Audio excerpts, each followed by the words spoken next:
Matt, I'm so excited to talk to you, man. I'm so excited to be here. One of my favorite WordPress sites in the world. Oh, yeah, definitely. What percentage of the internet are you now? Like 50? 60? No, not yet. I think we're 38% of the top 10 million websites, which is more than 10 times the number 2. Yeah, Farm Street's like 0.00002% of that, but we appreciate it. Yeah, but it's like 12% of the awesomeness. So... And you have a very rare 2-letter .blog domain. We do. One of the only in the world. Thank you. Thanks to you, that was possible, so really appreciate that. No problem. How did WordPress get started? Like, what's the origin story behind WordPress? Gosh, WordPress came out of sort of a passion. I was blogging and found a software called B2 to essentially, I found it as like the most customizable blogging software out there. But it's very small. The dominant one was called Movable Type, which is kind of like a static site publisher. Probably had 95% of the market. But I like B2. And I started like volunteering on the forums and writing little code patches for it and like helping other people. And so got involved in that community, which I've always found the most exciting part of building things or being online, is being part of community. And when the software kind of got abandoned, I blogged about that and said I'd love to see something that combined the best. I think it was the simplicity of Blogger, customizability, or the power of movable type, the elegance of text pattern, and the hackability of B2. There was 4 different blogging platforms at the time. So kind of tried to combine all those things. And this fellow I'd never met in the UK, named Mike Little, was like, hey, if you're serious about this, let's work on this together. He was another volunteer on the forums and things. And also a real developer. I was like a 19-year-old kid in Houston. He was a professional. And so we just started hacking together, coding together. And that turned into WordPress. And how did that like overtake the world? Was it just like it was such a better mousetrap, or was it a timing thing, or like what would you ascribe the reasons of that sort of? One side at a time, and still to this day, it's really just, I believe in sort of incentives and environments, and markets always trump, anything one individual or company can do. And I think WordPress is a great example of that. The competitors, the others in the market, were far better entrenched, far better funded, had hundreds of employees who are launching on stage at TED, had kind of every advantage. Yet this open source thing eventually overtook it. And I believe the reason for that was that we created a community. So it wasn't just people being paid to work on something, people working on something because they love doing it. It was incredibly sort of adaptable, so WordPress could be used and customized for any purpose. And it had a philosophy, both sort of an aesthetic philosophy, which was largely centered around jazz, both then and now, this idea that code could be poetry, but the open source philosophy, which I believe is the most powerful idea I've been exposed to in my lifetime, and probably one that all of your listeners should incorporate into their lives. I don't think Charlie Munger's talked about it yet, so we might have to introduce it here. Can you expand on that a little bit? Yeah. So, open source is kind of like software with a Bill of Rights attached, right? Like in the United States, I know you're Canadian, so I apologize, but the Bill of Rights essentially ensures certain freedoms. Most famous are like freedom of speech being the First Amendment. For open source, there's what's called the 4 freedoms attached, and particularly the license we build on, which is the GPL. Because they're geeks, they start counting from 0. So freedom 0 is the freedom to use the software for any purpose. This means no one can tell you what you can or cannot do with the software. If you want to make a WordPress sucks site, or Shane is awesome, or fs.blog, or literally anything, no one can tell you what you can or can't do. Freedom 1 is the ability to see how the software works. So to be able to open up the hood, see how it operates. Which, if you're going to operate from first principles or you want to understand how something works, you need to see what's under the hood. And so much of our lives now are essentially digital black boxes. Like we have no idea what's going on. And more and more of our lives are influenced, who we date, when we meditate, what we pay attention to, what news we read, are essentially these black box algorithms. We are losing our agency and sovereignty over ourselves. So being able to see how it works is really important. But it doesn't matter if you can see how it works if you can't modify it. So that's freedom 2. The ability to modify the software. And this is where you get into why open source almost always wins. So I believe that open source comes to dominate any market that it enters over time. And the keyword is over time, because sometimes it takes many decades. And then finally is the freedom to distribute those changes. So actually our main competitor had a couple of those freedoms. So Movable Type, you could see the software, how it worked, you could open up the hood, you could change it, but you weren't allowed to redistribute those changes. So you could just use them for yourself.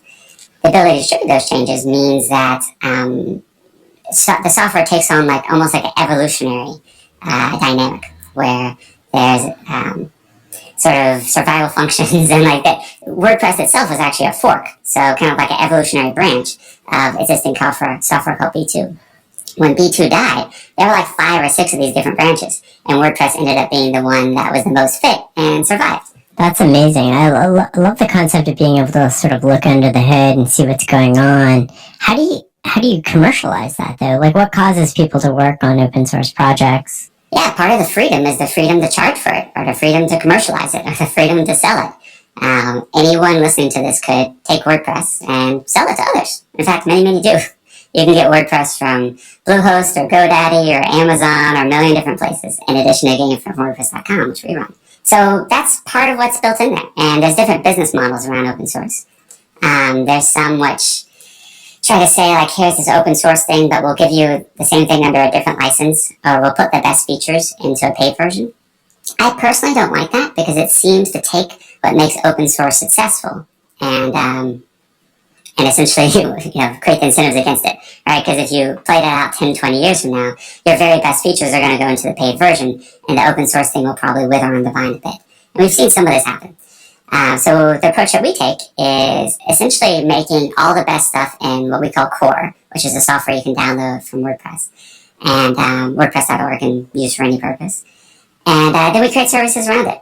So the first one we launched was actually an anti-spam service called Akismet, which just celebrated its, I think, 500 billionth spam block. I remember that from back in the day. How amazing was that? Like, that's an arms race though, like blocking spam. Well, talk to me through the comments and trying to figure out if it's like a legitimate person or... Yeah, it's actually one of the things I'm most proud of. Today we call it like a machine learning AI system, but at the time we didn't.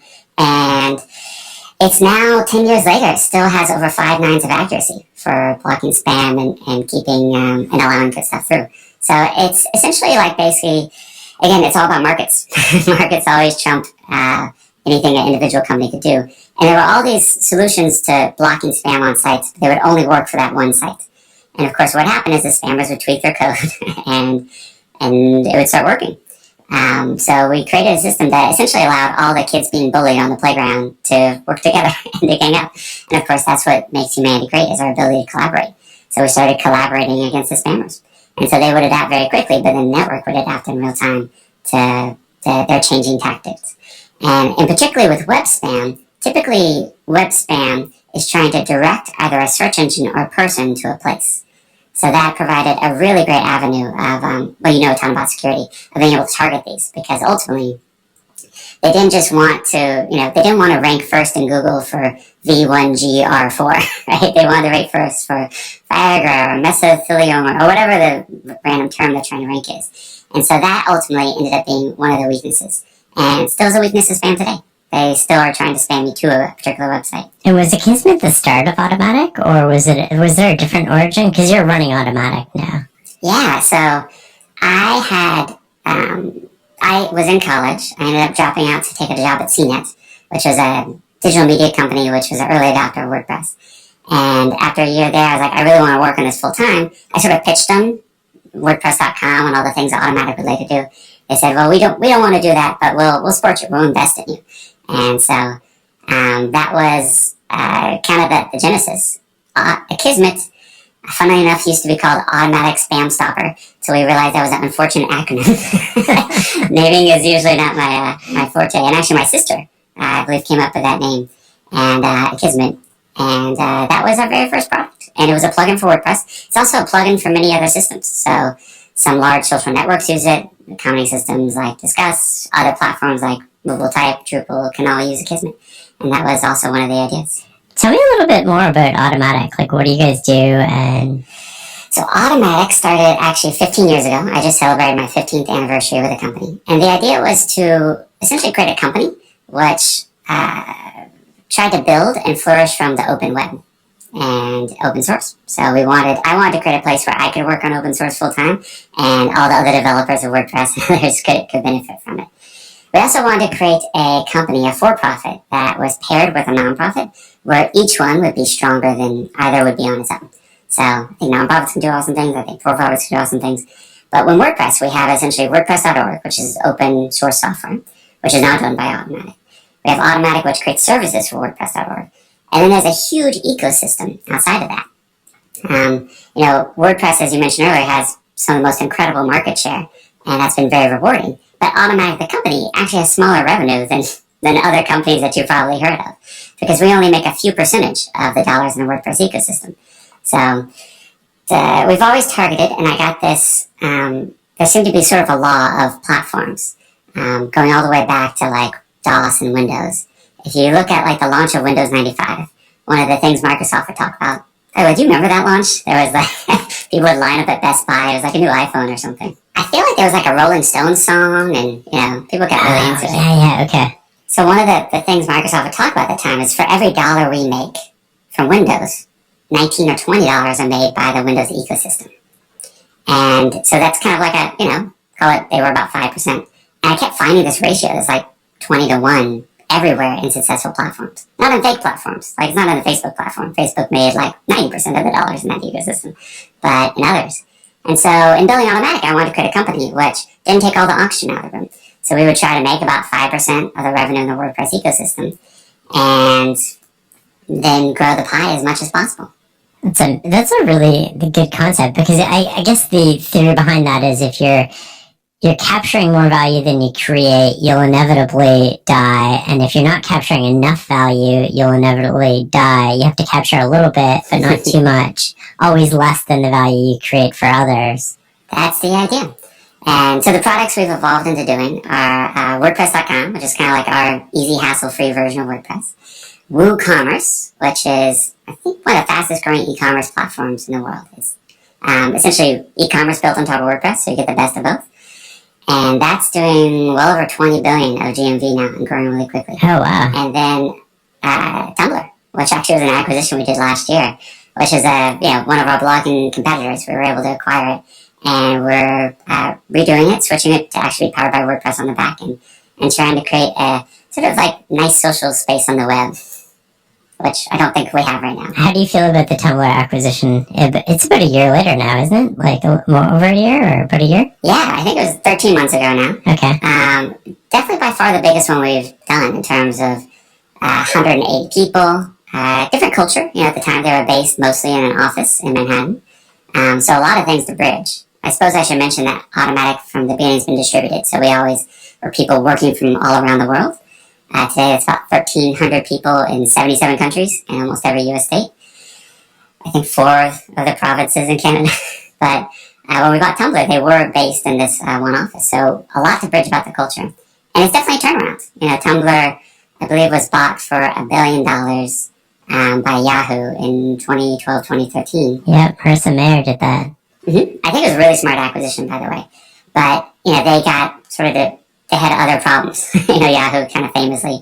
Then Yahoo merged with AOL. It became Oath.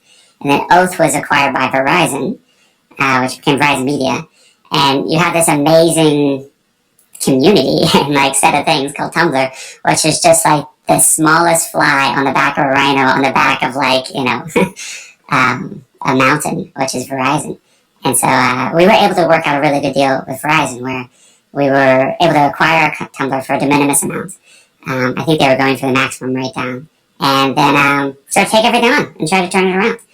I love turnarounds. So I don't know if we can only do one every couple of years, but to me it's incredibly fun to take something which the market has sort of undervalued, sort of an unset gem, and really polish it up.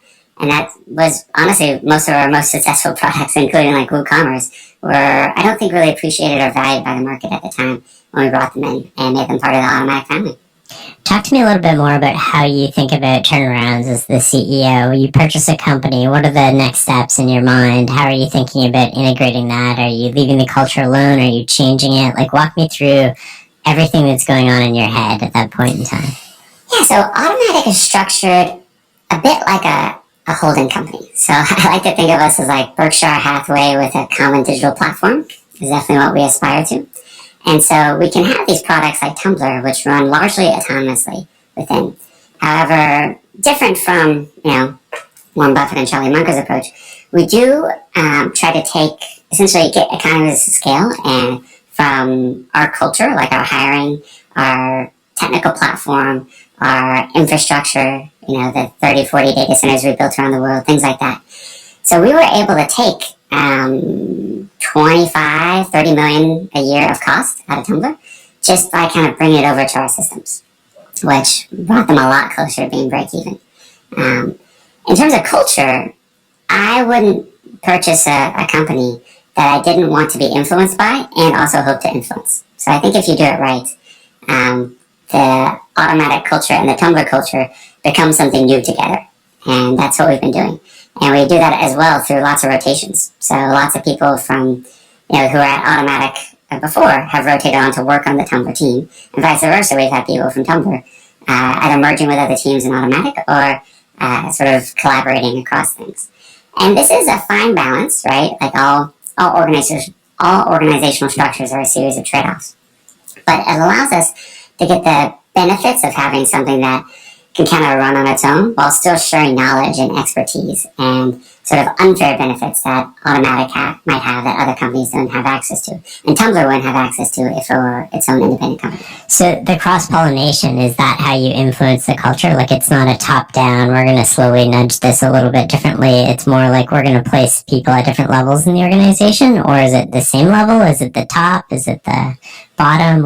People is by far the most important thing because the people, everything else flows from the people. So you definitely want cross-pollination of people. In terms of technology, I don't feel like you can force engineers to do things that they don't want to do. So that's much more like showing the benefits.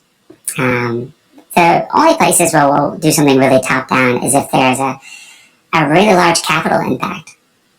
So I think it probably would have been a little bit easier just to completely recreate, buy the 6,000 servers that they had before and buy the exact number with the exact configuration in our data centers.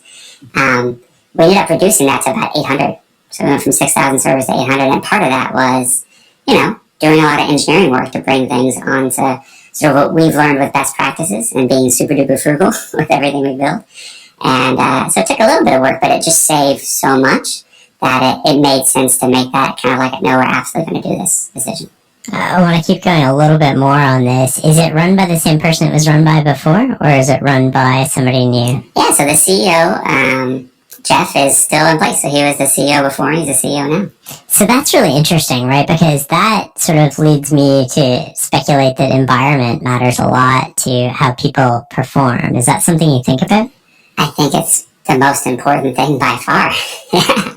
So like in running a company and running a community with WordPress, we're obsessing over the environment we're creating.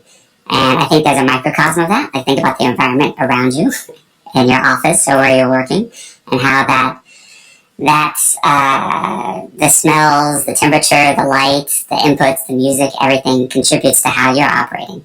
And companies have equivalents of that.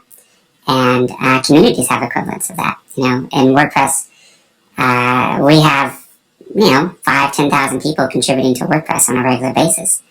Now, what sort of environment is happening there?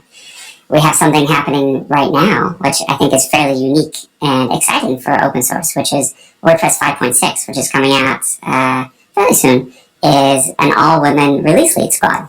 Oh, wow, that's awesome. And it's not something, it's a result of, the past decade of trying to make like WordPress a really open, inclusive, friendly place to be. And it wasn't that there was ever a specific gender target or anything like that. It was just like, hey, why do most open source projects only attract a certain type of person? Not even like one gender, but like a certain type of person who like loves to fight and be on mailing lists and then what sort of products does that create over time? If we're trying to create products for the world, our mission is to democratize publishing and commerce. So if we want to truly democratize it, which means everyone has access to it, regardless of language, technical ability, anything, we need to, get as many the world involved in building this. And so I think about that for every aspect, even language. I want people who don't even have the ability to speak or read English to be able to contribute to WordPress and have their code included. Like, go deeper on some of the other differences, or not differences, but things that you see as environmentally impacting people's ability to not only contribute, but perform at work, in work. What helps people, what unleashes them inside the organization environmentally that we might not see as constraints, as somebody who's thought about this a lot? The best framework I found, I believe I got from Dan Pink in his book Drive, which is mastery, autonomy, and purpose. Mastery is essentially being challenged and getting good at what you do. Think of it when you're on the edge of that curve for learning a new skill. Autonomy is essentially the freedom to be able to do it. So you're not being micromanaged. You're not being, so many people in organizations know what the right thing is to do and they can't do it. And finally, purpose is working for something bigger than yourself. I think that it's very difficult to drive world-changing performance if it's just for a paycheck or just for your own personal benefit. You need to be connected to something larger. That's probably the easiest for us because pretty much everything we create is open source. We do have this mission to democratize things that we've had almost since, for 17 years now. And we take it very seriously. And we see the results of that. We've been able to get a good chunk of the web on open source. And I believe we have the ability to create a national monopoly of 80-85% of the world's websites running on open source. And if we do that, that means, I believe, that we'll preserve the open web for another generation of human flourishing. I think it's actually important for the evolution of society and humanity for us to accomplish this goal. It's kind of our version of going to Mars for Elon Musk. This is key because a proprietary closed web doesn't, we see what happens with that because it's been a lot of it the past few years. So, yeah, that's our purpose. So if you get those three things there, I find the rest falls into place. You mentioned something earlier about how you guys are distributed, and you didn't use remote, you used distributed. What's the distinction there? Words create reality, and we obsess a lot over what words we use to describe things. I think we used to use remote to describe what we were, like, hey, we're a remote company, or a remote first company. And I realized, who wants to be remote from their colleagues? Remote implies that there's something central, and you're far away from it. There's a remote mountain, or you're in a remote town. You're isolated. What's a lot closer to what we were trying to create was essentially an anti-fragile, fully distributed organization. So where that each node on the network was at an equal weight with each other. And just like a great network design with BGP failover or something like that, the system itself becomes quite resilient because the nodes are relatively independent, but each able to fully contribute. So for us, we shifted to calling it distributed and really talking about distributed because it's so important that every single person in the company has an equal ability to contribute. Sort of like when you were saying that, I was thinking about how words matter, and we're calling, during COVID, we call it social distancing, but it's really physical distancing because we don't want to be distant socially. We just want to physically have a gap between us for, spread purposes. And I thought that was a really interesting distinction. It's why it matters in the beginning too, right? Because I've tried to change that. I've talked about physical distancing. I've tried to use it in conversation, but at some point there's so much momentum around the term, you're kind of stuck with it. So naming things, particularly in the beginning, is so important because, whatever your code name is or whatever the thing is, the internal name, you're going to end up with that almost certainly for a long time. And changing names later is especially if you're successful, is almost impossible. Yeah, I can definitely see that terminology, once it gets a hold of you, is so hard to get rid of. What are the differences between going distributed at this point in time, in these circumstances, and being distributed by default from the start? In a global pandemic, I think that there's just aspects of life which are very difficult and challenging that you wouldn't have in a non-pandemic scenario. So part of what's, I think, great about distributed, one question we often get is why aren't people lonely? Because they don't have their friendships at work and things. And they could be. Certainly, if your only social networks at work, you might be lonely if you weren't working with people physically. But then what does that open up? It opens up the opportunity for you to choose people around you geographically to spend time with, who you can talk about things other than work. You talk about within work, you talk about with someone else. You can play Ultimate Frisbee. You can, do Among Us or Settlers of Catan. You can go to music. You can And part of our model of distributed work also provides a fair amount of autonomy in how people get the work done. So, if you're customer support, you need to be on a few certain hours a week, but you have a lot of autonomy in choosing those hours. If you're an engineer or a designer, you need to accomplish certain things. But gosh, if you could do that in 1 hour a week, good for you. It's really about getting from A to B. We're not tracking, how you do it. So that allows people a lot of flexibility to design their day around what works best for them. There's folks who wake up every morning and start work at 4:30 a.m. I would never ask someone to do that, but that's where they feel most productive. They get a couple hours in before their kids wake up. In non-pandemic times, a lot of automaticians love dropping their kids off from school and picking them up. That's easy to do because you don't have to leave an office, walk into a parking lot, see all your colleagues, see you going somewhere and wonder if you're goofing off. It's just part of your day. And I like that it creates a lot more objectivity and focus around what the actual work is. Because I believe in offices, we're so distracted, just as human social animals, by all the things around the work. How someone dresses, whether they're present or not, what times they're present, do they appear to be working really hard, And these things are, they're the map, not the territory, right? Yeah, definitely. I had a friend once, he worked for an investment bank, and he figured out very quickly this was like a FaceTime culture thing, not necessarily a you're working all the time thing. So he did this sort of, I would call it clever. He hired the janitor who used to come in at 3 or 4 a.m. to switch his coat and turn on his computer every day. So it looked like he was the first person in the office. And he would stroll in at 10 and, he had just come from a meeting or something, and everybody had thought he'd been there because his computer monitor was on. And his coat had changed. It was hilarious. That's kind of funny. I love that story. I'm going to use that in the future. But it's so much easier. I think it's easier to slack off in an office than it is in a distributed environment. Well, I think it's easier to hide it, right? Because in distributed, you can do dishes, you can, get caught up with all the stuff at home, especially if you've never worked from home before. But your performance stands out in a way that it doesn't in the office, because you can sort of hide behind these signaling and all these meetings and walking around with a lot of folders, and you can go months before people clue in that you actually haven't done anything. Yeah. I like that because ultimately, we want to be as close to the reality of the work as possible. And all these other things are false proxies. So the more we can make it a bit more objective about, accomplishing the goal of the business, I think the better that is. And also, by the way, I believe that's way more inclusive. Talk to me about the levels of autonomous organizations. So I think actually one of the reasons I was avoiding coming on this podcast, because you asked me very early on, I was I want to get my book out first. Because I was really convinced I was going to write this book about distributed work. And in the past few years, the company's just been growing too fast. I've prioritized other things.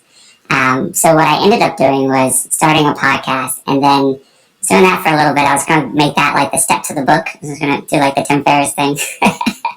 But then the pandemic happened, and I realized that there were so many companies really struggling with the switch to distributed, that I could help them. And it could be a very small way that I contributed. And I also started talking to dozens and dozens of them.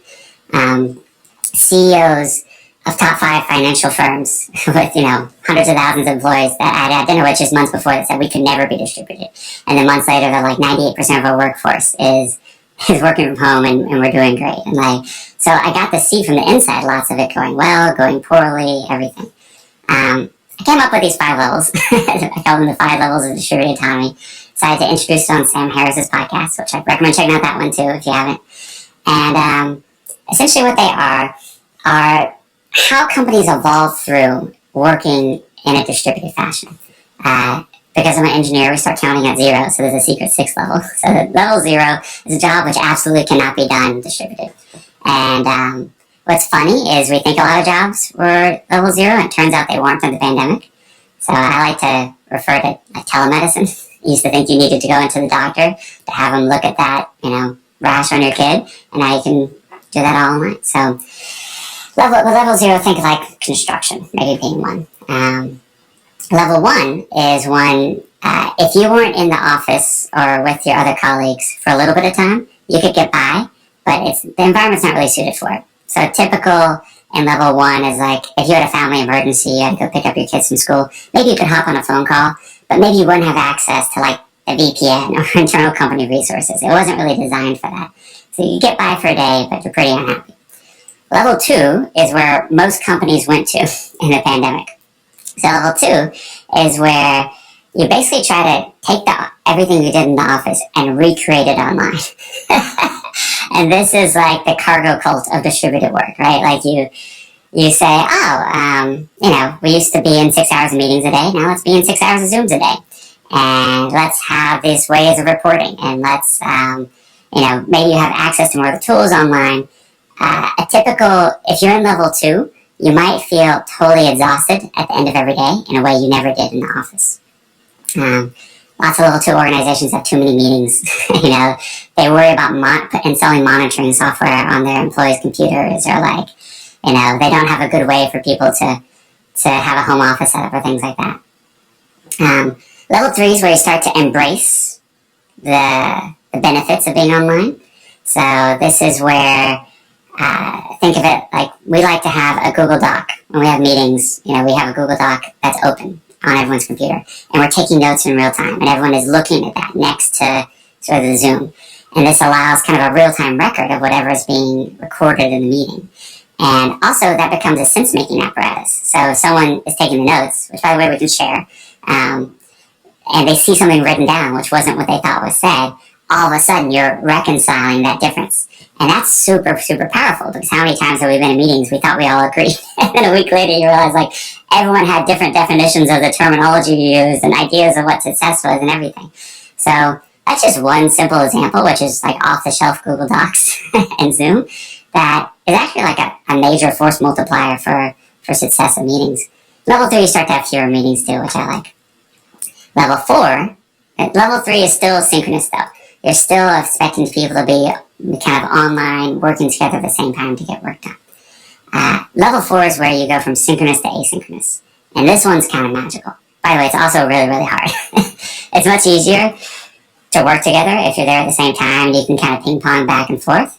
But if you're able to design an organization that people popping in and out at whatever time zone or whatever times are able to fully contribute and move forward the goals in a meaningful way, then you unlock access to the world's talent, you unlock ultimate flexibility in everyone's day, you give people a ton of autonomy, and I believe asynchronous interactions can be far richer than synchronous ones. You unlock the power of the introverts in your company, people for whom in a real-time meeting they might hang back a little bit or be shy, or they might need to think about things to really contribute their best thoughts.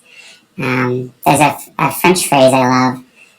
I'm not going to say the French, but essentially it means stairway wit. And it's like the comeback you have or the joke you think of when you pass one of the stairs, but you think of it when you're at the bottom of the stairs. Unlocking that asynchronicity, I think makes organizations far, far better. So for example, inside Automattic, we have this internal blogging system called P2. You can actually check it out at wordpress.com/P2. P like pool and the number 2. And so if we're trying to make a decision for this widget inside the product, we don't call a bunch of meetings about it. We create a thread. And so this internal blogging thread, someone will say, hey, we need to decide on this widget. Let's discuss it for 36 hours and then we're going to make a decision. And then everyone essentially has almost like an internal comment thread that's kind of like a mix between, not just like a blogging comment thread or a forum where they can discuss and they can embed videos and GIFs and mock-ups and discussions and link to research, and everyone's kind of participating in their own time. And they're writing essentially like little mini essays. So instead of just on-the-cuff responses and reactions to things, they're able to really think about it. Walk around the block, take a shower, play with your dog, think about the problem and really ruminate on it and bring your best answer to. And then everyone's doing that back and forth. And then at the end of the time period, we can say, okay, let's, synthesize the best wisdom and knowledge and information from this and make a decision. And so it took a little bit longer, maybe from start to finish, but I feel like the decision could be 10 or 100 times better. And when the quality of your decisions determines your outcome, this sort of process can be amazing. Now also, let's fast forward. Each thread that gets created is adding to the institutional knowledge of the organization in a permanent way. So now it's 10 years later, and we're like, why on earth does a widget work like that? And what usually happens, particularly in software, is engineers come in and they say, oh, let's rewrite this, and they sort of reinvent it from scratch, and then they reinvent all the same problems again and all the same bugs. And because they didn't really understand why it worked the way it did before. But now there's this perfect thread, which shows the entirety of the thought process of the decision and how that decision came from. And so now, we have, now at Automattic, I feel like it's our biggest asset. More than the money in our bank, more than our software, anything, is this sort of now kind of like 15-year record of every decision, every design process, everything is in these internal blogs. And it's kind of amazing what you can find there. Of course, we built a good search engine for it and everything.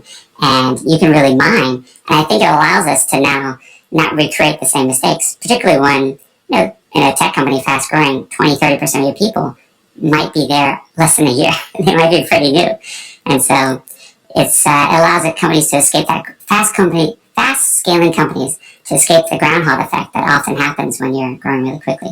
And what was level 5? I think we get stuck with, that was 4, wasn't it? Yeah, level 5 is nirvana. it's somewhat unattainable, but what you always want to aspire to. So I think that we have glimpses of level 5. Level 5 is where I believe that the organization, in a distributed fashion, is outperforming at every single level. Productivity, quality, employee happiness, everything. Any in-person organization. Because you've embraced all the power, all the special features of this asynchronous approach, and everything's better. I think if you kind of add up all the things we just talked about, for example, the increased autonomy and asynchronicity might allow people to design the interaction between their work and their life a lot better. By the way, then they're going to be happier, right? Because they have a lot more control over their day. They're able to spend their day in an environment which isn't like the lowest common denominator of fluorescent lights and a cold temperature and like terrible food and colleagues that talk on the phone too loud, all that sort of terrible environment. Now they're in an environment which they designed, which is creatively charging for them, which is filled with things which recharge their day. Like maybe they do little mini exercises during the day, or they kiss their kids, or they walk their dog, whatever it is, and they bring that creativity to work. Their work goes so much better, and because their work's going so much better, they're bringing that energy back to their life and family and the 18 hours outside of work. As somebody who's super thoughtful, you always think of the drawbacks to everything. What are the drawbacks to distributed and entirely distributed workforce? I totally get jealous sometimes when I walk in my friends' companies and they just have these amazing offices. Not so much for the physicality of the office, although sometimes I do appreciate good design there. But just, I love my colleagues. I really enjoy spending time with them. And, particularly this year, I wish I could do more. A secret sauce, a magic ingredient of our distributed approach is, in normal times, we get people together 3 or 4 times a year. So if you joined Automattic and say, Shane, as part of, deciding whether to take this job offer or not, expect that you'll be traveling 3 to 4 weeks per year. So you'll be away from home. So, whether that means you need to find a cat sitter or someone to watch your kids or whatever, you're going to be on the road 4 weeks out of the year. And 1 week, historically, we've got the whole company together. And then the other 2 or 3 weeks, you're going to be with your team, which is typically, we have lots of cross-functional teams, typically 5 to 10 people. We try to have everything on the team that's needed to ship something to users, and so they can operate in a fairly autonomous fashion. And, when you're able to, as humans, I still think there's something that is impossible to recreate online, which is that breaking bread. The bottle of wine you and I shared, whatever the equivalent of that is. It just builds trust in a way that you can get pretty close online. I think you get 85, 90% of the way, but you can't get to 100. Is there a difference in your mind between people that are switching to remote right now? You already have a relationship with people, so you don't have to develop it, versus developing a new relationship. As this goes on longer and you hire new people, what's the difference between an existing relationship that you're building upon, or you can rely upon this established trust, and then this new relationship where now you have to break bread, you have to establish this level of trust with somebody that you've never met before? You just have to work at it, know that that's an issue, and say, how am I going to invest the time to build a relationship with this person. By the way, people did it hundreds of years ago when you had to send letters that would take weeks to arrive. They could build very strong relationships with folks on the other side of the ocean. We are blessed with instantaneous audio, visual, every type of technology. Like, let's say, Shane, you and I were like, we want to develop a relationship, but we know we're not going to be able to physically see each other for a while. What would we do? Maybe we'd play some games together. Maybe we'd, like, read a book and then discuss it together. Maybe we'd have, like, a little 10 minutes we talked every morning just to kind of, like, talk about our day. Maybe I'd say, call me if you're going through something tough. Maybe, you know, I'd say, like, hey, why don't I bring, like, my friends and family to the Zoom, and you bring your friends and family to the Zoom. And, like, we all hang out and do something virtual. I don't know, what would you add to that? I don't know. It's just something I've sort of been thinking about a little bit, between the difference between, because I've had friends talk to me about this, and they're it's really easy when I know somebody in advance, but it's there's more friction when I don't know people, which I think is inevitable, right? There will be friction when you're developing that relationship a little bit, and you have to, you know, communicate a little bit more precisely because you might not share the same vocabulary, and there's all these byproducts to it, but it requires this investment, and that investment is really strange right now because people feel like they're working harder than ever, a lot of people, but they're not as productive as they are, so they're feeling more strain, I guess, on their hours. And so what's happening, or what I hear anecdotally anyway, is like everything is becoming, or not everything, a lot of things are becoming transactional. And that'll erode trust with people that you've already established it with, and it makes it really hard to establish trust with people if it's a very transactional relationship. So I just wonder about these investments that you should be making in your colleagues and the people that you're closest to, including, you know, wine and cheese or something, or sharing a show, or, you know, doing something that just makes it feel more you're a part of, like, because to your point earlier, there's a human psychological desire to feel part of something larger than yourself. You're contributing to something meaningful. You're doing something. And I think that establishing that on a one-to-one basis, like, we're in this together. We're contributing to this thing together. We're fighting for each other. We're in the trenches together. I think that's a really important thing to establish, especially when you think of this as maybe a marathon and not a sprint. And maybe the world doesn't go back to the way that we thought it was before, and maybe you're a lot more flexible with your work, and learning to adapt now is just going to be exponentially more valuable than learning to adapt later.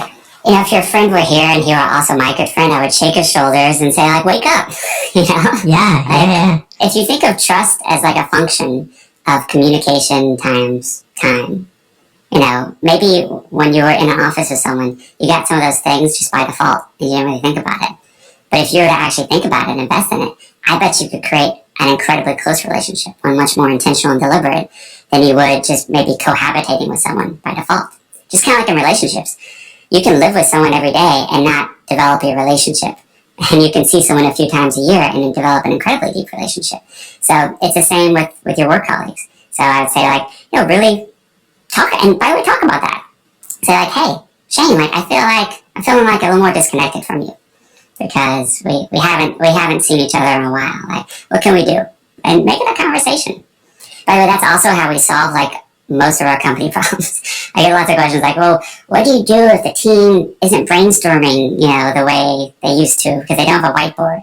And it's like, I don't know, well, why don't you get the team together and talk about it? And say, like, hey, we used to do this thing that was really magical around the whiteboard. What are some things we can try to recreate that? And then just try different stuff. And it's going to be different for different teams, but if you don't talk about it with everyone, you're not ever going to develop that relationship. So that communication times time, I think, is a really good formula to keep in mind.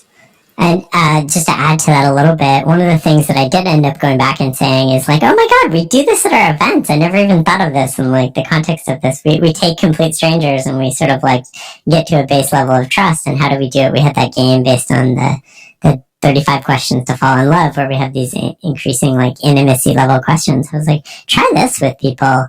Like, create your own version of it, but sort of, like, have this level of conversation with people and see where it goes. And I think that was really effective. I want to go back to decision making a little bit with the P2 program and having this distributed sort of, like, record of decision making, which seems awesome because you'll be able to pick out people who are consistently right and might not be as heard or recognized as right, because you'll be able, like, eventually computers will be able to say, well, this person is more consistently accurate than perhaps that they're waiting and the decision happens. But like, how do you frame that? Is everything time boxed? Like you said at the start, we have 36 hours to make this decision. Like, what are the parameters that you put along that so that it doesn't just spiral out of control? And how do you differentiate between decisions that need to be made as soon as possible and maybe larger strategic decisions that can be as late as possible? I think sometimes we do this poorly, by the way. So there's definitely threads that get started which don't have a clear goal or outcome or time limit, and they can just meander on for days or weeks. And then you come to it later, you're like, oh my goodness, what is this? It's like 15, 20,000 words. Like, how do I decipher this? So I'd say that very much automatic is a written communication culture. And I believe clear writing represents clear thinking, and we filter for this in our hiring, and we talk about writing a lot. So we like invite writers, and we talk about books like On Writing Well or Words That Work to like get people to be clear written communicators.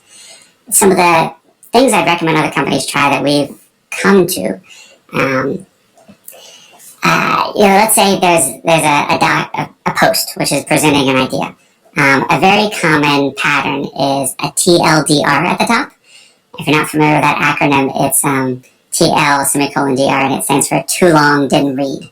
And so essentially, oftentimes people put like a little tweet late summary of whatever they posted at the very, very top.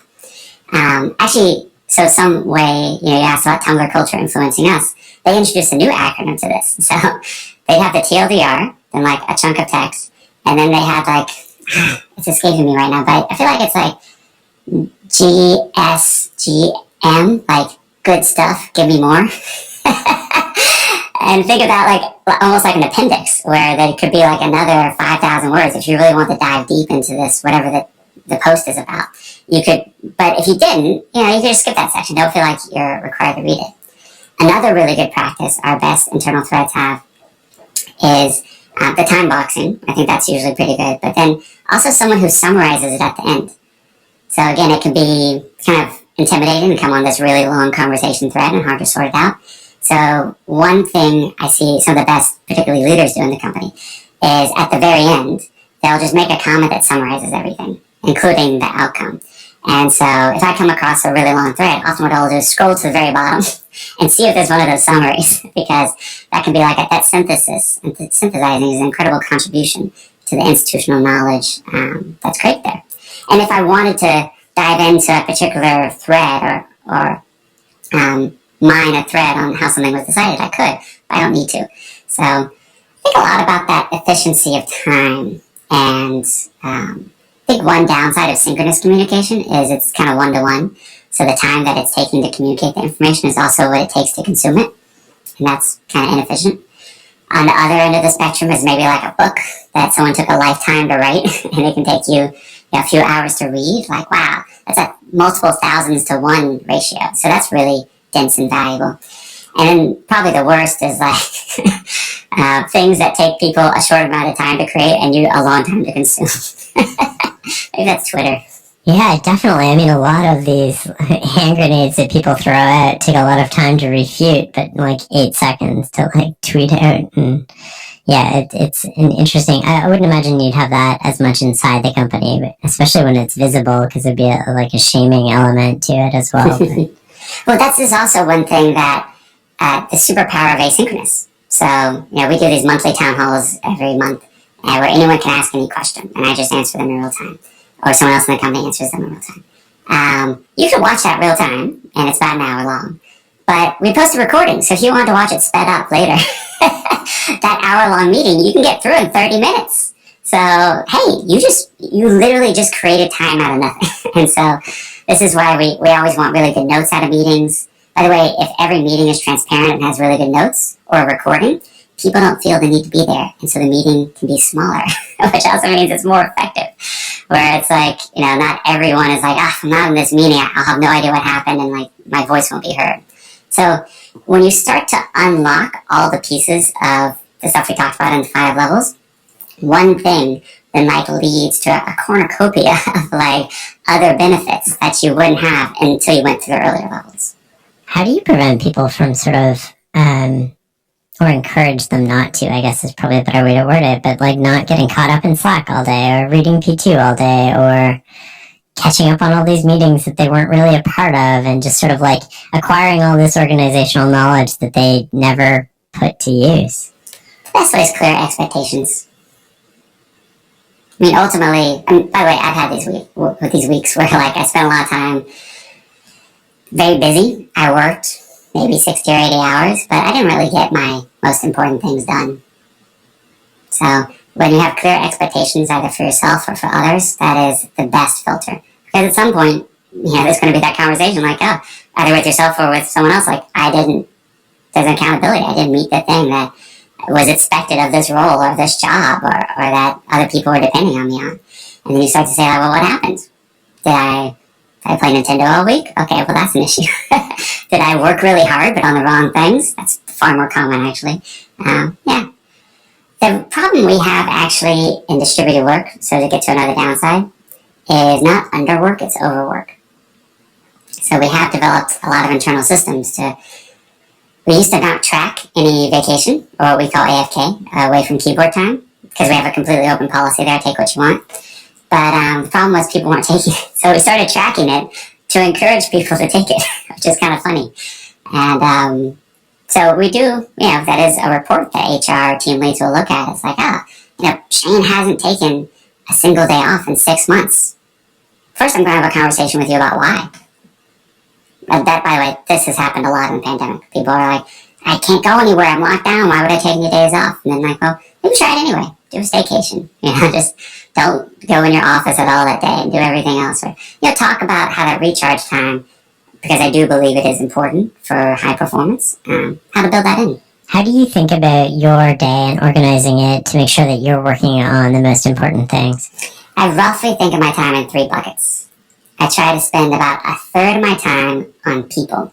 So that's either hiring or internal HR. I think this is the environment work, creating the environment for people to thrive and do the best work of their lives in their career. Spend about a third of my time, particularly right now, on product. So I'm sort of temporarily running our largest product, which is WordPress.com. And so I'm a lot more in the weeds there in terms of, working with the leaders and engineers and everything to make sure that's an excellent experience. But more normally I might float a little bit more between the different products across the company. And then finally, that final third, I just try to reserve and for whatever is the emergency of the week.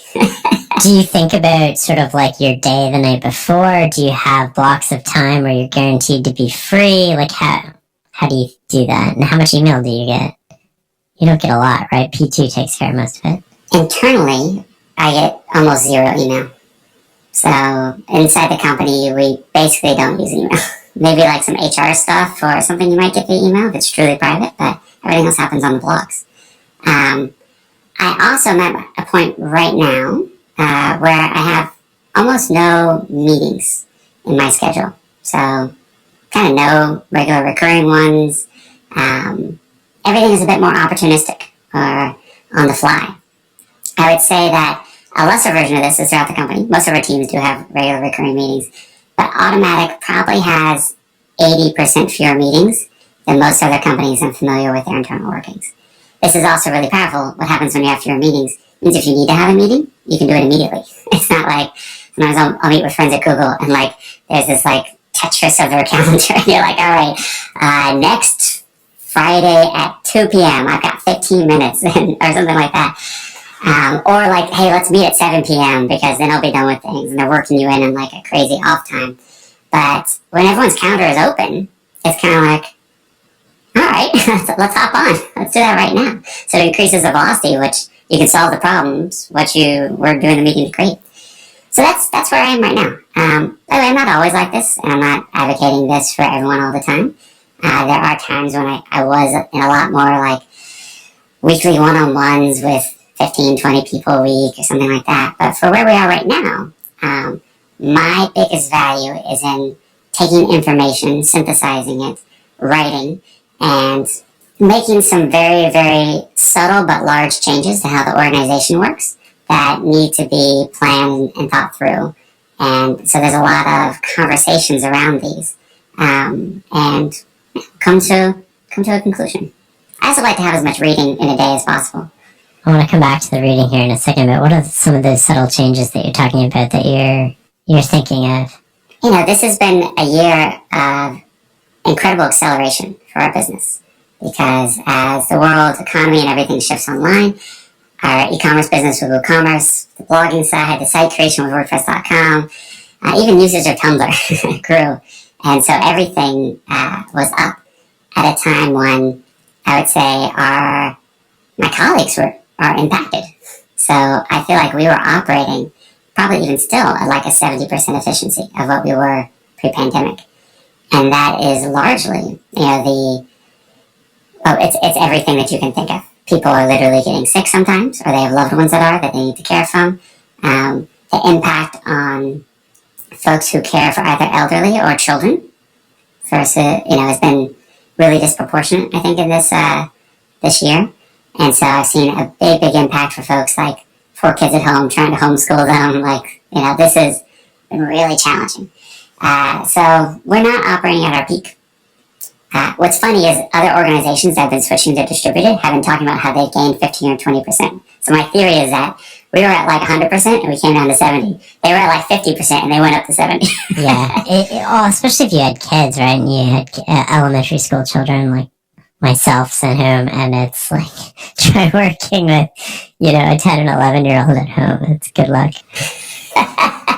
It's different. So that has been a challenge. We're also, though, at the precipice of even far more growth. So if you look at the percentage of e-commerce we have, or the percentage of websites, or anything like that, there's several doublings in our future. And so we need to make sure that we have the organizational structures in place to support that. And we've shifted to the kind of this like digital Berkshire Hathaway. We've prioritized some longer infrastructure product investments. Sort of using the opportunity of this year to say like, hey, let's do this 5-year investment and really start it now and really make lots of progress on it. And then just in hiring, scaling our hiring and training. It's kind of my other obsession, which I know you and I have talked about before. Like, if we can make our people 10% more effective, that's the equivalent of hiring 130 new folks. And so how can we invest? By the way, one side effect of being distributed and having the mastery autonomy purpose, we have incredible retention.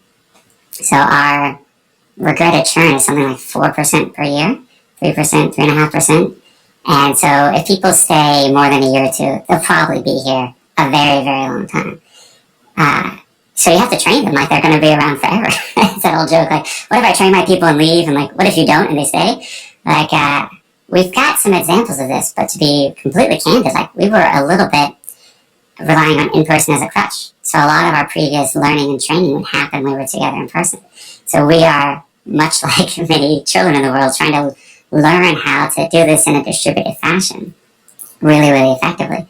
And just invest as much as possible in coaching one-on-one, and programs, and concepts we like radical candor, and how do we get that distributed throughout the whole organization. So all of this is probably the most important thing we're doing as an organization right now. I want to talk a little bit about the differences between public and private. You just mentioned doing this 5-year big infrastructure investment. Is that something that you get an advantage of being a private company, where you might have more scrutiny if you're a public company? How do you think about that? I think it's about clear communication and expectations. So we run things internally like we're a public company. And, I could see a future at some point when maybe all of Automattic, or maybe one of these like subsidiaries, one of these like subs, could go public on its own. But I actually don't buy the thing that public markets don't reward long-term investment. And I think there's some amazing counter examples of that. Amazon perhaps being the best one. Where if you clearly communicate and do what you're going to say over the long term, these long-term investments can really, really pay off. And, what's the thing? The short-term voting machine, long-term weighing machine? Yeah, in the short term, the markets are a voting machine, but the long term, they're a weighing machine, yeah. Yeah, we have, as a private company, had incredible swings in valuation. So I feel like we've experienced that sort of, the capriciousness of Mr. Market already internally. And to the point where literally, like, we turned down an investor who wants to invest in the company at a maximum of $500 million enterprise value, and like a week or two later, someone invested at $3 billion valuation. Like there's wild swings that happen. That's fine. You just gotta get used to it. And you say like, well, what actually matters to our business, and is that growing? And sometimes the market will understand that, sometimes it won't. Sometimes, by the way, I've been better or worse at explaining what we do. Sometimes we had the wrong people around the table talking to investors, like all those things. But when you get them right, over the long term, I think you have both the access to all the capital you need and the ability to make very long-term investments. You guys are like 1,200 people now, right? I think you mentioned 1,300. What was the hardest phase of growth from 0 to 1,300, and why? 20 to 50. Why?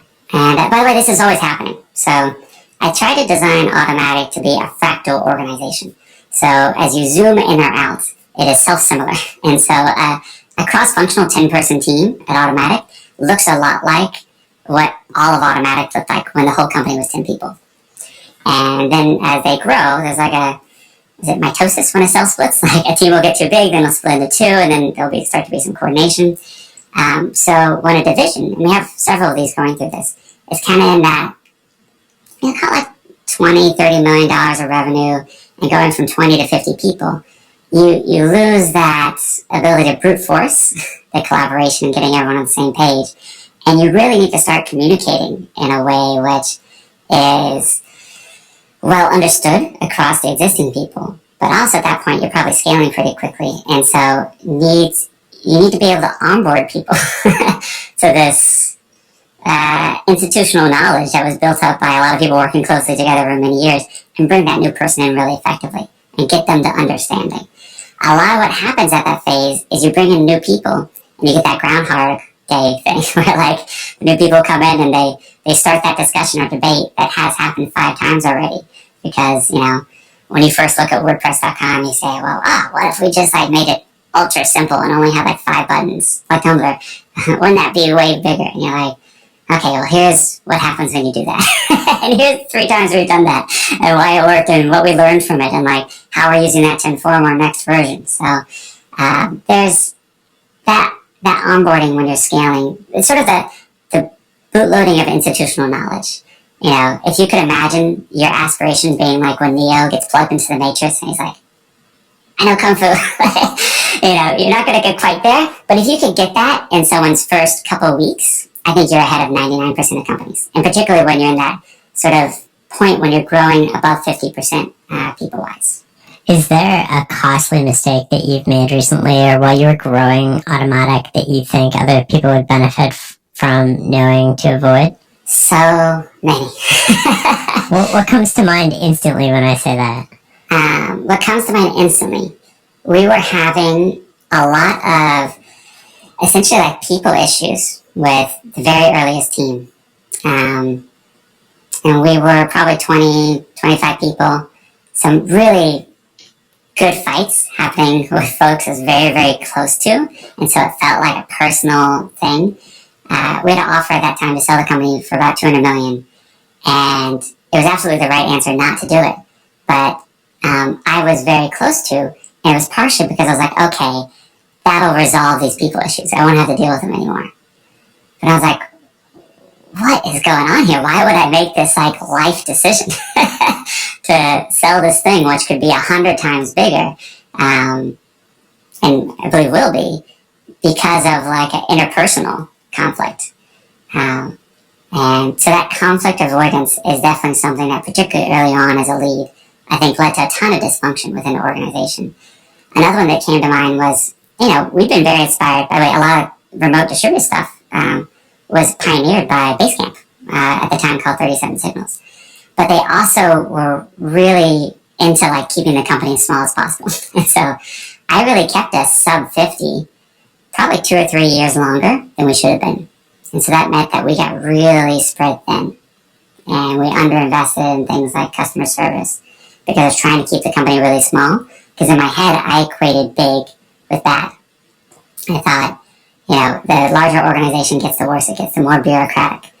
And that was just a limiting belief I held, and I had never really truly interrogated or questioned or challenged. Why can't when you get more amazing people in an organization, it can't actually get better? Why can't the specialization that comes, or the ability to attract and retain talent, or the ability to pay a lot more as your business scales, why can't those things make the organization far better as you get better? And so just by kind of asking the opposite and trying the opposite, was able to get the company that we have today, which, I skip to work in the morning. The number one thing that motivates me is the quality, the care, compassion, the kindness, the intelligence of my colleagues. And I consider myself like one of the luckiest people in the world to work with the people I do. I work with a coach that I just started doing that this year. He was like, okay, I want to talk to the direct report who is your least favorite or something like that. There's some version of that where you want to interview the person you have the most trouble with. And I kind of looked around the virtual room, and there was no one. I was like, wow. I was like so ecstatic. It was like a moment of pure joy because, for a lot of the history of Automattic, there's often been someone in that room where I was like, this person. And by the way, it doesn't mean it was a bad person. It often meant I was not communicating clearly with that person or setting expectations or, avoiding certain things. So I found a lot of ways as I have sort of invested in self-work and just trying to get better at the work of interacting with other human beings and not just a computer all the time like I used to, the company has benefited. And then when other people do the same work, it's just like any relationship. When people invest into improving the relationship, that multiplies. And I like to think that maybe not all 1,300, but we've got maybe 1,200 or 1,250 of folks investing in improving the relationships with the folks they work with. And that's going to lead to a much better product over time.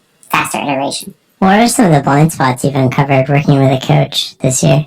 How limiting my communication can be sometimes. So even sometimes how I'll ask a question from a place of perfectly good intention can put the other person in like not a victim mentality, but in like a mentality where I'm solving things for someone. Like I can play the savior role. So, and it can be very, very subtle. It's like, is there anything I can do to help you? Versus, what do you need for this to be a success? One is like putting the power with me to help you, and the other is putting the power with you to define what you need. And then I can support that, but ultimately you have the agency, which is far more empowering. I've been learning and working on, and by the way, Nonviolent Communication is an amazing book in VC, which has a terrible name, but it's really valuable. That was not with this coach, but was a game changer for me a few years ago. The other is like, I feel like for most of my life, I kind of treated myself as like a brain in a jar. So like this disconnected intelligence that, I'd invest a lot in exercising my brain, but not anything else, but also not really listening to my body. And so something I've been working on a lot is trying to listen to you, to whoever I'm speaking to, but also listen with awareness of what's going on throughout my whole body. And that's been kind of amazing. Just this idea that maybe you can name a feeling. By the way, naming feelings is also hard. I'm feeling a little anxious about going on with Shane. And I can define that because, gosh, Farm Street's like one of my favorite sites, and the podcast is so good. And his other guests are so amazing. I don't know how I'm going to hold a candle to them. And man, I hope this gets lots of listens, and it's not, all these sorts of things going, I can define that. But what's really interesting is like saying like, well, where do I feel that? Like, is that at the pit of my stomach? Is it kind of in my throat? Is it in my chest? Is it like, where is it showing up? Are my shoulders tense?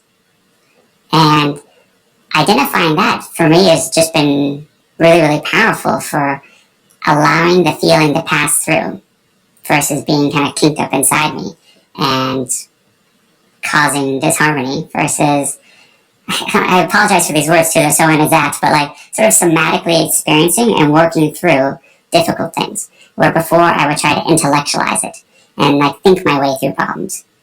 I'm now trying to physically feel my way through them as well, and also listen to what my body's telling me, which often contains like maybe some unverbalizable wisdom.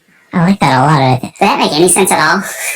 Totally, man. I think there's definitely something there. I mean, we're taught that everything should be rational, but there's a huge component of that is like your body has this pattern recognition sometimes. Like you look at somebody at the door and you instantly recognize this person has malicious intent. But when you're talking to somebody, you feel all these other things like stress or anxiety, and you're not going to move that relationship forward or get to really good rational solutions if you don't sort of figure out what it is you're feeling and why you're feeling that way. And I think that we're often taught to gloss over that and suppress it. And then when you suppress it, it keeps coming up over and over again. And I think that there's a lot to be said for just being with that feeling, recognizing the feeling, labeling the feeling, exploring what's going on in your body. Staying with it. And staying with it instead of just like tossing it away. And I think that there's a ton of value, not only to your personal happiness and sleep and sort of like heart rate, but also to the quality of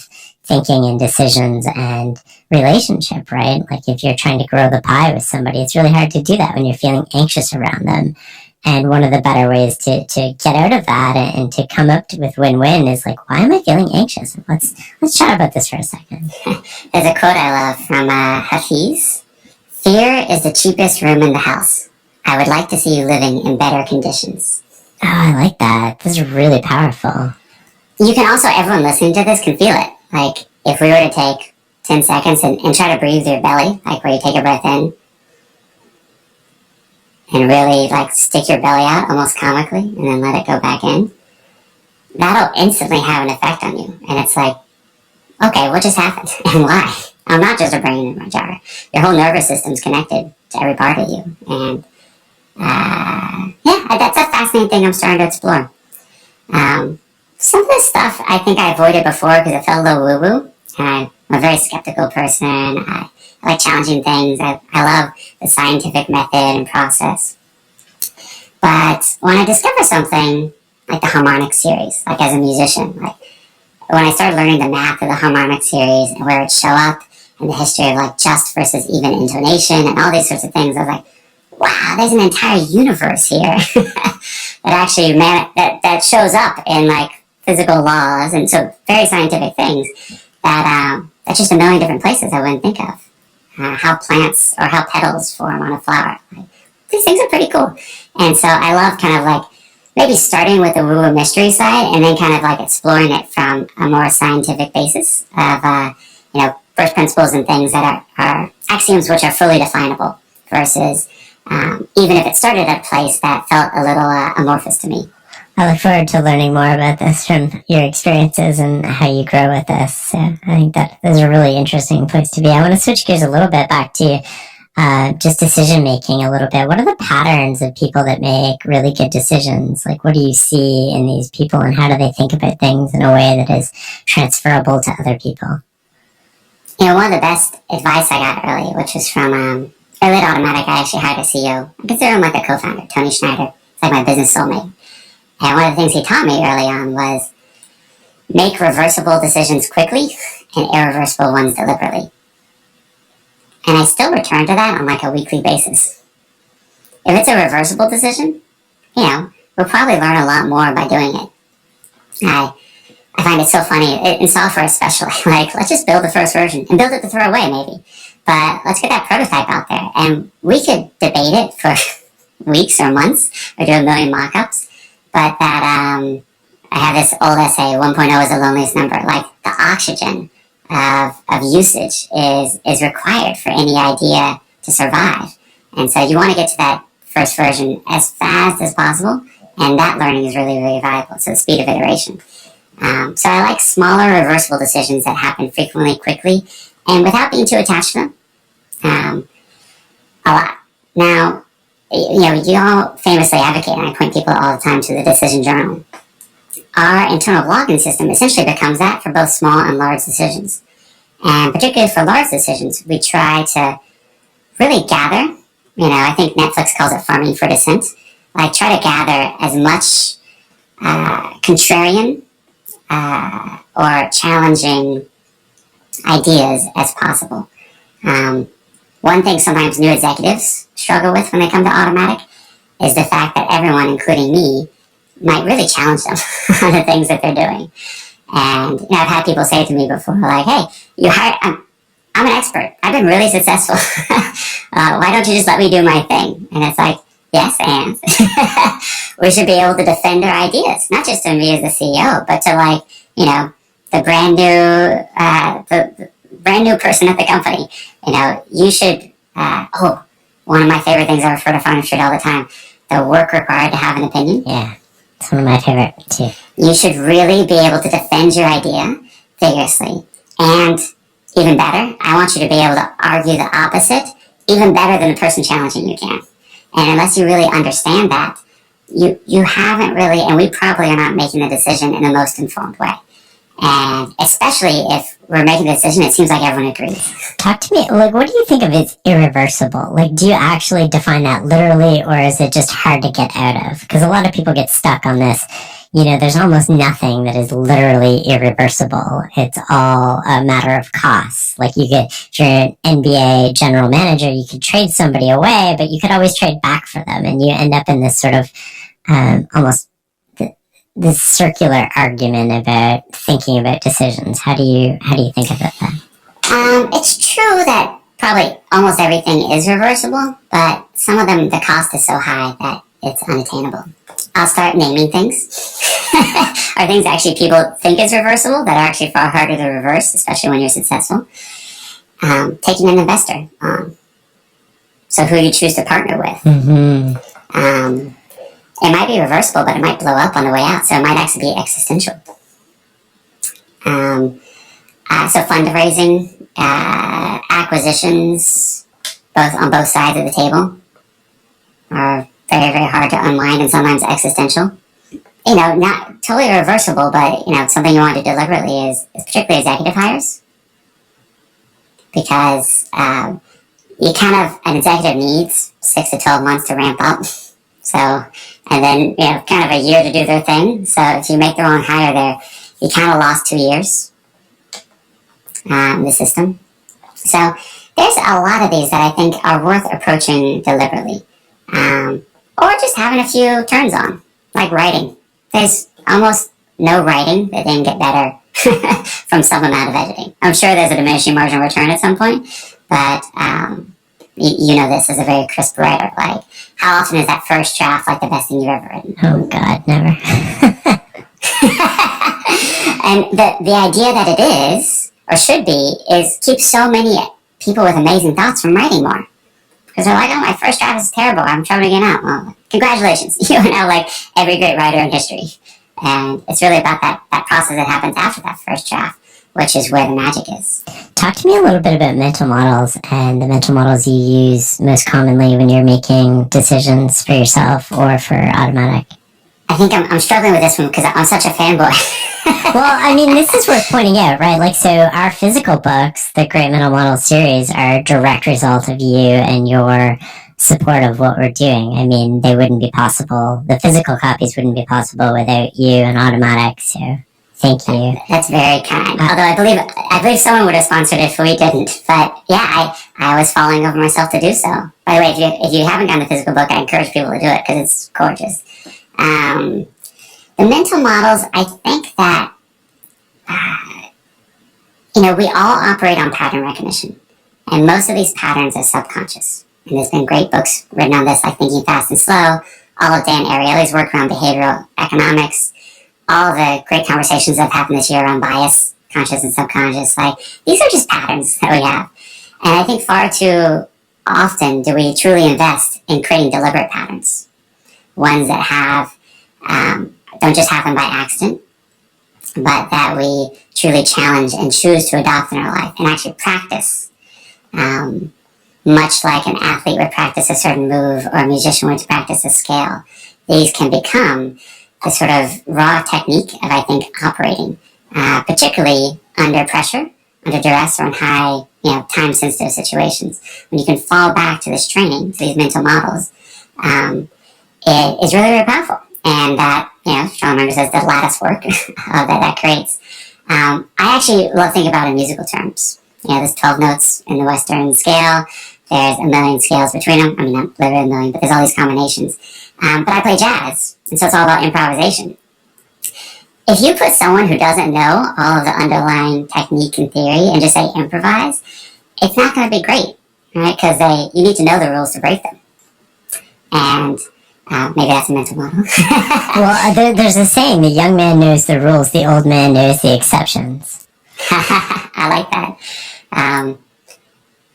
I inherited a lot of these from music, actually. So before I started consciously thinking and discovered, probably through your blog, like Charlie Munger and all those things, the rules of music and learning music and deliberate practice and performing and breathing and all these sorts of things I got from being a saxophone player, I think were a huge, huge benefit for me. Just being like, I was fundamentally an engineer. I was like a coder. But I could get in front of a room and talk to people. And so like leading a band. I could off the cuff, respond to things and like sort of like improvisation. I knew that, the best things are created in a team. And so even though a lot of my early days was more that solo coding and, crazy 12-hour days with pizza and Mountain Dew and like all those things, like it was always trying to get other people involved too. It was actually funny. Remember we talked about the multiple evolutionary branches that came off of B2? WordPress was one of them. One of the things that happened was I actually reached out to the people who started all the other branches. Said, hey, if we work together, I thought we could create something better than if we were each, recreating the wheel on our own. And I think out of the 5 branches, like 4 of them joined up with WordPress. And so the leaders of those other things merged because they had done really cool stuff. Like one of them was called B2++, and it created a multi-site version of WordPress. So where you could run like multiple instances on the one code base. That then got merged into WordPress, became WordPress multi-site. And then that became WordPress.com, which allows us to host hundreds of millions of sites on the same code base, same databases, in a super scalable way where each incremental site only costs us like a penny per year. So that was part of that beauty of like taking these multiple evolutionary branches and being able to adopt the best from different ones. So idea of meritocracy, I think probably got that from Ray Dalio and Principles. Just if you dig into a lot of the most successful people, they often have their rule book. And I love it as well when they say like, this rule book doesn't need to be your rule book or guidelines. And so I'm always hesitant about that to be too prescriptive. It's actually one of my mental blockers around writing a book because everything I've just said, I hope that 5 years from now, I'm like, we figured out a much, much better way to do it. I hope you do follow up to some of these conversations like 5 or 10 years down the road where you can kind of revisit some of the ideas and see what changed. Because to me, that delta, it's actually pretty interesting. We're talking about a snapshot, a moment of time of what I believe is the best practices and the best things. But if I'm still growing, hopefully I discover far better methods or better ways of approaching almost everything we've talked about. Well, let's book it now. We'll follow up on this for sure and come back to it. And one of the things I love about you is that you're not only one of the kindest and most thoughtful people I know, but you're always trying to grow the pie with other people, and you're always trying to make something larger through going with other people instead of just going really fast on your own. And I think that's a really unique attribute for you. Yeah, I think it's awesome. Thank you. I would also say that's why everyone should explore open source. Open source is a hack that gets competitors to work together. And when you think of, you read Sapiens, what made humans who are weaker, slower, etc., outcompete from an evolutionary point of view all the other animals and branches of Homo, whatever. It was working together. It was story. It was collaboration. And I believe all proprietary software to be an evolutionary dead end. Maybe it'll take 50 or 100 years. But what happens, just like what happened fairly quickly with like Encyclopedia Britannica and other encyclopedias and Wikipedia, is that the thing which is open to all and gets everyone working together, if it truly gets that sort of like humanity working together on the same shared resource, you get the opposite of the tragedy of the commons versus like the field being overrun, each person operating in their own self-interest sort of kills the environment or kills the shared thing. You get each person operating in their own self-interest makes the shared thing better and better. And in digital world, we can do that because we have economics of abundancy versus economics of scarcity. And that's why open source will eventually win every market it's in. There were lots of competitors to WordPress in the blogging and CMS space, which essentially bet on, if we make all the money and have all the revenue and everything, we'll be able to create something better than this unprofessional group of volunteers working in their spare time. And they really have lost that bet over the past 17 years. It's happening with e-commerce now. And I believe it's going to happen with every area that open source, when there's a really great project in, a project which is truly inclusive, responsive, evolves, and has the economic incentives in line for collaboration versus balkanization. I think it's a great place to end this conversation. Together we go a lot farther than we go alone. Matt, thank you so much for such a wonderful conversation. Thank you, Shane.